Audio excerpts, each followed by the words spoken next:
L'ultima sera, in un minuscolo teatrino dell'Opera dei Pupi di Palermo, mi sono incantato a guardare me stesso. Ho pensato ai siciliani, sempre umiliati dai prepotenti, dai padroni, dagli stranieri che arrivano da ogni parte della terra. Improvvisamente su una spiaggia sbarcavano saraceni e arabi, con le picche e le scimitarre, ammazzavano, si prendevano le donne e i bambini. I siciliani si difendevano come bestie, cominciavano a suonare le campane, afferravano spade, lance, forconi, coltelli.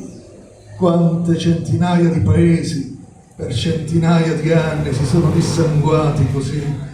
Alla fine restavano i superstiti, le case bruciate, le mogli e le sorelle scassate, i bambini orfani. Non c'era il tempo di cominciare a mettere una pietra sull'altra, che da un'altra parte, da una cresta di montagna, calavano i selvaggi biondi, si chiamavano normanni, svevi, angioini, che il diavolo li tenga nello sterco ancora per 1000 anni. Erano più feroci degli arabi e saraceni, scannavano, predavano, stupravano, volevano il grano, l'olio, le case, il fieno, le donne.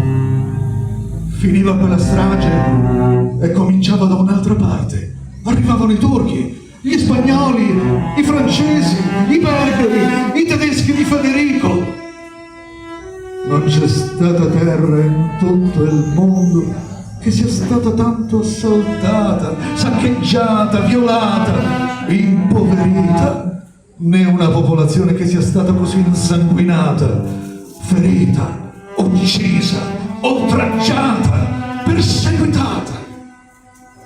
E quando non erano gli stranieri, erano i vicini, i baroni, i ricchi, i padroni di tutto, delle case, dei palazzi, dei castelli, delle acque, della terra, dei boschi, delle chiese.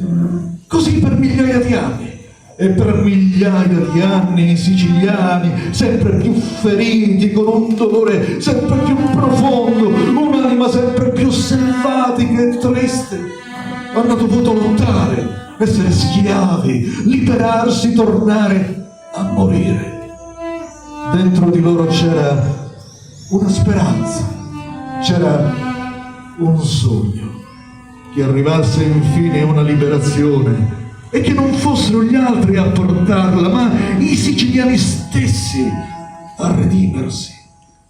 Così nacque l'Opera dei Pupi, perché raccontava ai siciliani questo sogno di sempre. Il più siciliano di tutti infatti è Orlando, che è buono, bruciato dal sole, tradito in amore, infelice, continuamente errante, nemico di tutti, un po' squilibrato e senza mai paura di morire.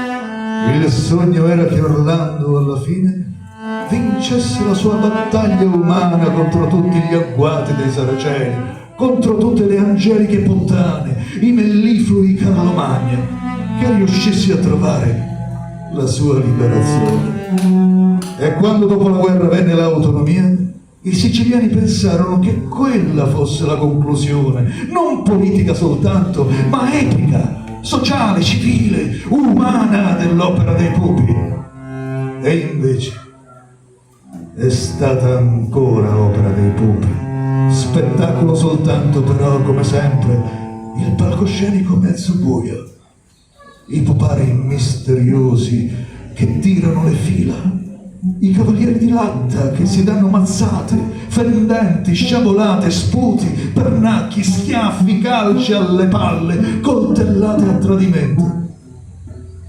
Talvolta ho pensato che Orlando è forse solo un inganno poetico per giustificarci dinanzi a noi stessi.